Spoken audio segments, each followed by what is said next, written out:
I'm Dr. Mark Bubbs, performance nutritionist. I help some of the best athletes in the world to level up their nutrition so they can maximize their performance and recovery. I'm going to share with you some of the tips and tactics they use so you can too.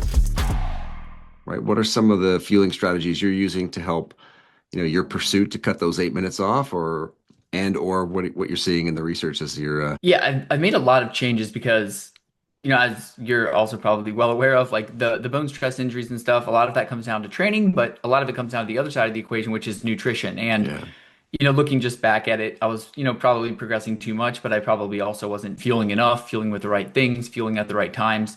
So one of the main changes that I've made, and this is pretty much entirely based on the research that I've read on it, is I would say macronutrient wise, probably prioritizing carbohydrate intake. I mean, I know that sounds odd coming from an endurance athlete who should be aware of the importance of carbs, and obviously I was, but I think that sometimes, at least for myself, I kind of tend to be hyper focused on protein around meals in terms of it's usually the center of the meals. And for a lot of cultures, for everyone mostly, like protein is sometimes the center of the meals. And so one of the biggest changes I made is, yes, of course, like making sure I get enough protein, which is typically not a problem.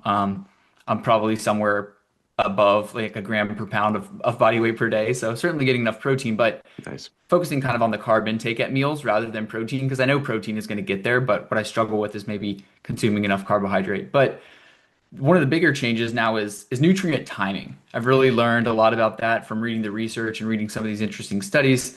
A lot of them will have not, very small sample sizes, but what I like to do with the research is kind of like take these ideas and not say, well, this is like law, this is like a physiological law now, but like we can really learn something. So one Yeah. of the studies that I read recently that kind of changed my mind on at least post-exercise nutrition recovery was the study about delaying carbohydrate intake. They basically just had people consume carbs right after a workout or wait 3 hours and then consume carbs, same amount of carbs.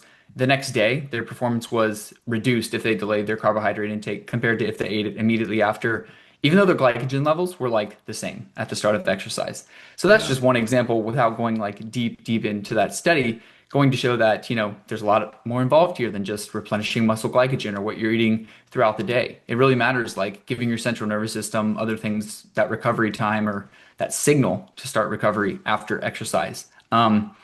But in Yeah. regards to, do you want to Just quickly, recover? quickly on that Yeah, one go though, ahead. just to it is amazing all the different inputs as you mentioned before, the body and central nervous system, immune system. I mean, chatting with Prof. Michael Gleason, obviously the impacts of carbohydrate on immune function are really pronounced. And so Mhm. it's like you say, it's interesting if we're having that right after these intense bouts or prolonged bouts, the impact it can have versus delaying it or even having it the next day. And it's definitely one of those things where depending on the type of sport, and oftentimes in endurance sport, we got, leaner athletes, more ectomorphs, like appetite can be a limiting factor as well, Yeah. right? In terms of getting the amount of volume of food in.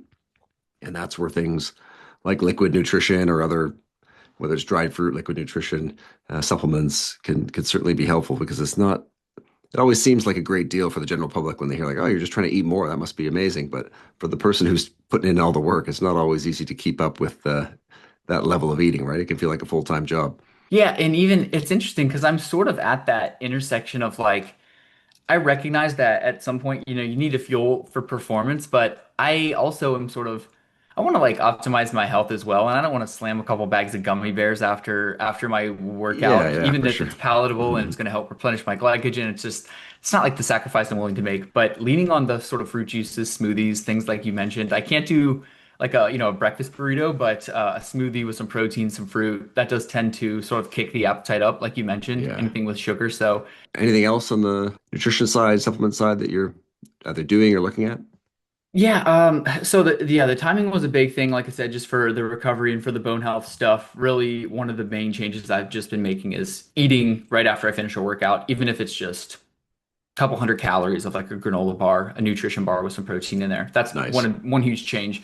The supplement stuff, kind of interesting. I think two supplements. I'm always kind of interested in like what can these supplements that still might have minor effects, which most kind of supplements do if you really look at it, but what can they do to kind of help what I'm already doing? And two supplements here that have popped out and two that I've really been using religiously of are exogenous ketones and then creatine as well. A lot of the research on if you combine them, say with protein and carbohydrates after exercise, it can enhance muscle protein synthesis, enhance muscle glycogen replenishment, and just enhance the overall, what I'll just refer to as broadly the recovery process, I think. Yep. So I've been making sure to, I supplement with creatine every day, but the timing of that perhaps important. So I'll combine that with my post-exercise meal. And then post-exercise ketones, area I'm super interested in with the literature, just by themselves, maybe helping with recovery, prevent overtraining. There was a cool overtraining study. Oh gosh, it was probably 8 to 10 years ago now, but basically they just had put these cyclists through an overtraining protocol and they had them taking maybe an unreasonable amount of ketones for the general population. For It was sure. probably like 40, 50 grams per day, It's a a good couple old hundred dose. dollars worth of ketones. Yeah. But it prevented some of these overtraining symptoms. And so I've been taking exogenous ketones after my two hard workouts during the week. So once after long run and then Yep. after my interval workout. So I'll take those immediately after to sort of help that recovery process. I think the physiology behind that, the glycogen, maybe the muscular replenishment stuff, but nervous system too. And I really do find that if I'm doing a long run or a workout and I do take ketones that day, I just feel a little bit less. Sometimes you can wake up the day after that and just feel like your brain is kind of fried. Yeah. I really find that those have been helping. So, two areas that I'm keeping an eye on. Again, it's not like these massive effects, but I think that taking them can certainly be beneficial. What I'm using right now is Ketone IQ is the brand that I'm using. A lot of the research is on the ketone esters, which Yep. the Ketone IQ is not. Those are the butanediol, but Hmm. really what it comes down to is just elevate your blood BHB, get your blood ketones up. And so the ketone IQ, a little less effective at that. You just have to take maybe a little bit higher of a dose, Yep. get your blood ketones around 2 to 4 millimolar, which I've measured multiple times and it does get there. So I try to Nice. kind of get in that recovery range after exercise. And yeah, I've been seeing some benefits.